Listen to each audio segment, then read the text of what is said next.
Thanks, Christina. It is not possible to host a good party without some sort of food. They say we eat with our eyes first. So think of your presentation of food as art. Make sure not to use food that is all one color. It's much better to use an array of colors. If you are preparing the food, make sure you're planning ahead and make a grocery list. Be mindful of choosing foods that will likely most appease to the majority of your guests. It may be useful to draw out your space and locate where you want your foods to be placed. It's important to use the entire space in order to avoid bottlenecks. And you want to make sure that your drinks are easily accessible. If you are throwing a casual party, the best perk is that the food is relatively inexpensive, and you can even get food that is pre-made, which alleviates a lot of work.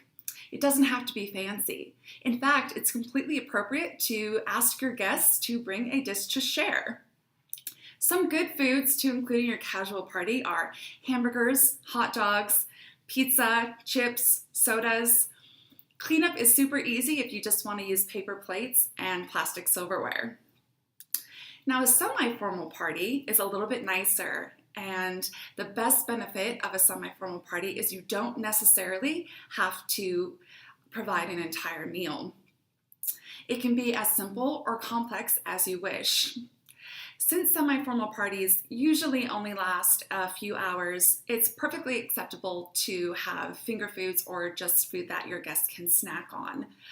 Dishes should be a little bit nicer than a casual party.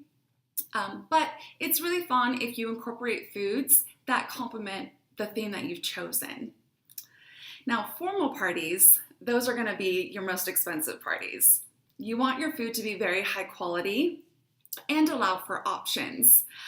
Meals should include a salad, an entree, a dessert, and drinks. It is customary to offer a steak, a fish, and a vegetarian option. And you can even ask your guests what they prefer before the party takes place. Hiring a caterer or a bartender might be a great idea. That at least alleviates a lot of work. And you need to make sure that your dishes are very nice if you're going to throw a formal party. Whatever party you decide to throw, it's important to make sure that you give yourself enough time so you're not rushing and stressed at the last minute. Many dishes can be prepared ahead of time, and they can be frozen or refrigerated. Reheating your food in the oven is super quick and really easy. One last tip. Don't underestimate the value of adding little special touches. I'd like to give you an example of something I really love to do.